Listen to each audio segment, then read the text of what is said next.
Hello, it's Kevin Annett. This is March 31st. I'm speaking to you from the former territory of the Dominion of Canada, now under common law jurisdiction and the authority of the Republic of Canada. Well, this week we received tremendous news, an official acknowledgement by the various governments of Canada that indeed tens of thousands of children died in the Indian residential school system operated by the Catholic, Anglican, and United Churches and the Crown of England. Now this, of course, is an affirmation of what I personally and our movement have been saying for over 17 years, and that is over 50,000 children died in these Indian boarding schools deliberately because of a policy of genocide and extermination.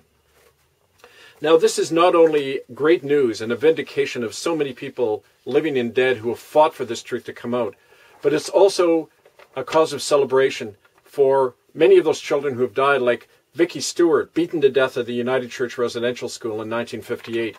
Over 50,000 other children whose remains lie across this country, or whose incinerated remains are still in the ashes of these schools that are still standing, and yet not one person has ever been brought to trial in Canada for the death of any of these children.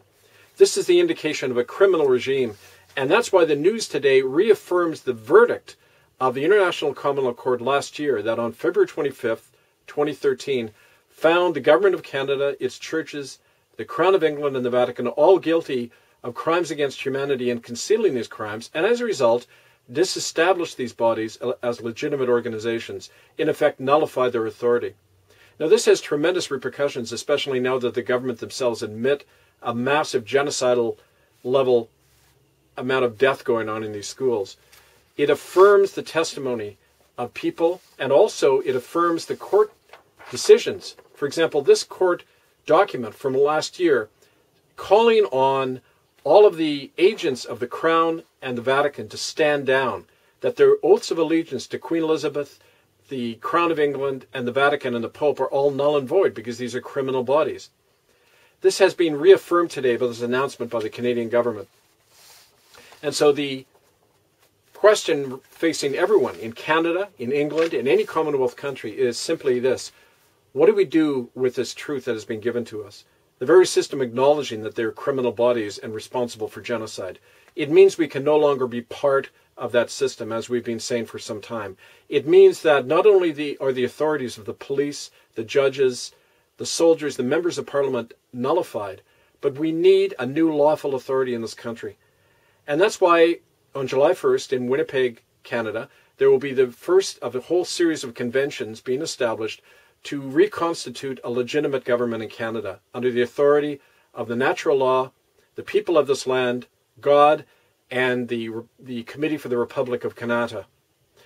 A tremendous step forward, because this is an affirmation of what our ancestors from Europe and the original indigenous people were fighting for and struggling for, and that is a land that could be shared equally, not under corporate control, not under the authority of foreign tyrants and popes and crown, but the people themselves. It's a chance to reinvent Canada, and that's what we're doing. So when people ask what to do, it starts in your own neighborhood.